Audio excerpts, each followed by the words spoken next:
Last few டேஸே வந்து நம்ம சேனல்ல எந்த ஒரு ஷார்ட்ஸ்மே நம்ம போடல. இதுக்கான மெயின் ரீசன் தான் சிம்பிள், நான் பண்ண ப்ரொகாஸ்டினேஷன் தான். இன்னைக்கு இல்ல நாளைக்கு பண்ணிக்கலாம், நாளைக்கு இதை விட பெஸ்டா பண்ணலாம், இன்னைக்கு விட்டதே சேர்த்து நாளைக்கு பண்ணிடலாம் அப்படின்னு சொல்லிட்டு ஒரு வீடியோக்கு 2 வீடியோ, 2 வீடியோக்கு 3 வீடியோ, இப்படியோ 5 வீடியோல வந்து நிக்குது. நாளைக்கு 5 வீடியோ சேர்த்து போடுறேன்னு சொல்லிட்டு இன்னும் ப்ரொகாஸ்டினேட் பண்ணிட்டு தான் இருக்கு. அப்ப யோசிச்சு நம்ம எப்படி இவ்வளவு நாள் வீடியோ போட்டு இன்னைக்கு மட்டும் ஏன் நமக்கு இப்படி டிலே ஆகுது, இந்த வீக்கே ஃபுல் டிலேவா இருக்குன்னு பார்த்தா சிம்பிள் ரீசன் என்னன்னா, நான் என்ன பண்றேன், கேமராவை இப்படி பிடிச்சி நான் பேச மாட்டேங்கிறேன். ஏன்னா நான் பெஸ்டான கண்டென்ட் கொடுக்கல, லாஸ்டா போட்ட வீடியோ நிறைய வியூஸ் போயிடுச்சு, அப்ப நம்ம வந்து பெஸ்டா கொடுக்கணும், நான் இன்னும் பெஸ்டா கொடுக்கலங்கிற ஒரு தாட் வந்து எனக்குள்ள சின்னதா பிளிப் ஆகிட்டே இருக்குது. ஸோ நான் என்ன பண்ணேன்னா, ஃபர்ஸ்ட் ஒரு கேமரா எடுத்து இதே மாதிரி நான் வச்சுட்டு நான் பேச ஆரம்பிச்சேன். அது தப்பா இருந்துச்சு, பட் ஆனால் கண்டென்ட்டுக்கான ஒரு தீப்பொறி கிடைச்சு. செகண்ட் டைம் பேசும்போது இன்னும் கொஞ்சம் தப்பா வந்து நான் ரெக்டிஃபை பண்ணிட்டு கொஞ்சம் பெட்டரா பேசினேன். இப்போ தேர்ட் டைம் பேசும்போது it's more then better.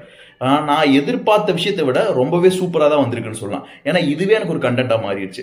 So இதில் நான் என்ன கத்துக்கிறேன்னா, ஜஸ்ட் நீங்க கேமரா எடுத்து ஸ்டார்ட் பண்றதா மிகப்பெரிய கஷ்டமான ப்ராசஸ். அதை பண்ணாலே மத்த